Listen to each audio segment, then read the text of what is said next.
Você já ouviu falar de Yield on Cost? Esse indicador é muito poderoso. Se você investe com foco no longo prazo, com certeza ele vai te ajudar a enriquecer, e neste vídeo eu vou te mostrar o porquê eu tenho certeza disso. Então roda a vinheta, Gabriel, e vamos para o conteúdo do vídeo. O Yield on Cost, que significa retorno sobre custo, ele é usado para calcular quanto de dinheiro você ganha com os dividendos com base no dinheiro que você investiu desde o início naquela empresa. E para você entender o Yield on Cost, como ele funciona, primeiro é importante você compreender o que é o Dividend Yield. Vamos lá. Dividend Yield de uma ação é uma maneira de você medir o desempenho de uma empresa com base na quantia de dinheiro que ela te paga ou paga aos acionistas em forma de dividendos. E isso é mostrado como uma porcentagem do preço atual da ação. A forma para você calcular o Dividend Yield é a seguinte: Dividend Yield é igual ao valor dos dividendos dividido pelo preço atual da ação vezes 100. É uma regrinha de 3. Por exemplo, se o Dividend Yield de uma ação for 4%, isso significa que se você comprar uma ação por R$100, você receberá R$4 em dividendos por ano. O Yield on Cost funciona de maneira semelhante, mas com uma diferença importante. Em vez de você usar o preço atual da ação, ele usa o preço médio que você pagou pela ação com base para você calcular o valor dos seus dividendos. Em outras palavras, o Yield on Cost mostra quanto de dinheiro você está recebendo em dividendos com base no preço médio que você pagou pela ação, em vez de calcular pelo preço atual dela. Assim, se uma empresa aumentar seus dividendos ao longo do tempo e você mantiver a ação em sua carteira, no longo prazo, é comum que o Yield on Cost seja maior que 100%. Isso significa que dividendos que você está recebendo agora são muito maiores do que os preços que você pagou inicialmente pela ação. E eu vou te dar um exemplo para você entender melhor como funciona isso. Vamos imaginar que você comprou uma ação de WEG há 10 anos atrás, que custava R$ 3,51.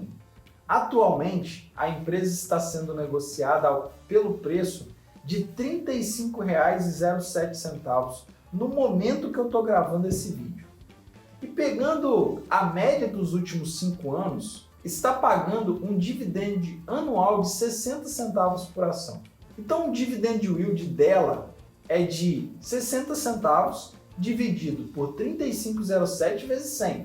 Isso dá 1,71% do valor atual da ação de dividendo. Já o Yield on Cost, eu vou manter o valor médio dos dividendos, então 60 centavos, dividido pelo preço que eu paguei lá no início, que foi R$ 3,51. Ou seja, 0,60 centavos dividido por R$ 3,51 vezes 100. Meu retorno sobre o custo será de 17,09%. Bem melhor, né? Agora vamos imaginar o seguinte: você resolveu comprar mais uma ação de WEG pelo preço atual de 35,07 centavos. Então você precisa saber o preço médio de aquisição. E é muito simples. Quanto você pagou no início? R$ 3,51, certo? E quanto está pagando agora? R$ 35,07. Soma e divide por 2. Então, 38,58 dividido por 2 dá 19,29. Com esse preço médio, a empresa apresentaria um Yield on Cost de 3,11%, levando em conta a distribuição média de 60 centavos de dividendo por ação. Ainda assim, está acima do Dividend Yield atual. Nesse exemplo simples que eu dei, como utilizamos o preço médio da compra no cálculo, vocês devem calcular todas as compras que vocês fizeram de cada empresa, porque isso vai afetar o preço médio final. Fazendo isso, você vai descobrir o quanto de retorno você vem tendo nos seus ativos, desde quando você comprou até aqui. E eu fiz um exemplo para você entender ainda melhor. Vem aqui para a tela do meu computador e nós vamos te mostrar. Bom, agora aqui na tela do meu computador, você vai ver essa tabelinha aqui, onde que nós viemos comprando 1.000 ações de VEG de 2013 até o ano de 2023, né, que é o ano presente. E aqui, a cada ano, você vai ver que tem uns valores. Logicamente, isso aqui é um preço médio, né? Não são valores que nós pegamos dias exatos, mas são preços médios. Então aqui a gente vai pegando a cada ano, fazendo as 1.000 compras de VEG até chegar o valor presente. Então o preço médio que nós tivemos de VEG é de R$ 14,28.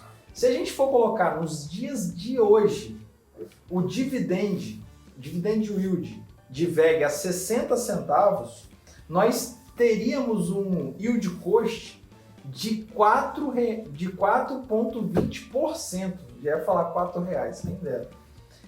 De 4,20% na empresa VEG. E outra coisa, mesmo que o yield on cost seja mais alto em uma empresa, isso não significa que ela esteja pagando mais em dividendos, porque a maneira como esses indicadores são calculados é diferente. É possível que uma empresa com o yield on cost maior tenha um dividend yield menor do que outra, e assim sucessivamente. O yield on cost, em geral, serve para você avaliar o investimento em ações e está gerando um aumento nos dividendos ao longo do tempo. E muitas vezes as pessoas o usam mais como um indicador emocional para se sentirem bem em relação ao investimento inicial, já que poderá facilmente estar recebendo uma remuneração de 15 ou 20% ao ano, por exemplo. Agora, quais são as vantagens e as desvantagens de você olhar para esse indicador? Bom, vamos às vantagens primeiro. O Yield on Cost é uma ferramenta útil para você avaliar o desempenho passado de um investimento em gerar renda.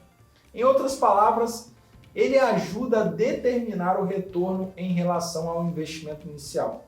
Além disso, ele destaca a eficiência de uma estratégia de investimento em ativos que pagam dividendos crescentes ao longo do tempo.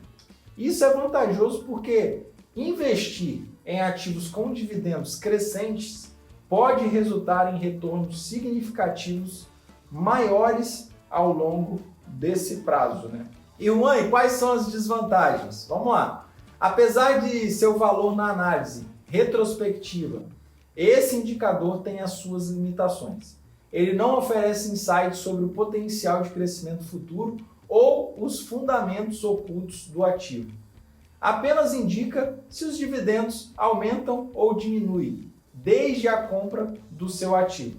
E eu sempre gosto de lembrar que os resultados passados não garantem resultados futuros. Além disso, é importante não se apegar apenas ao yield on cost, sem considerar o custo de oportunidade se o ativo não estivesse saindo bem atualmente. Outra desvantagem é que ele não leva em conta a inflação. O custo de aquisição de um ativo há 10 anos ou há 20 anos atrás não reflete seu valor atual, o que limita a precisão do yield on cost como indicador. Bom, então é isso, pessoal. Espero que vocês tenham entendido como funciona esse indicador e utilizem com cuidado, né? Logicamente, você vai ver ali o preço médio, vai ver o dividendo do passado junto com o dividendo atual e você vai mensurar se aquela empresa está sendo boa na sua carteira ou não. E se você gostou desse vídeo, deixe o seu like, compartilha com seus amigos e, claro, se inscreva aqui no canal e nos ajude a crescer aqui no YouTube. Beleza?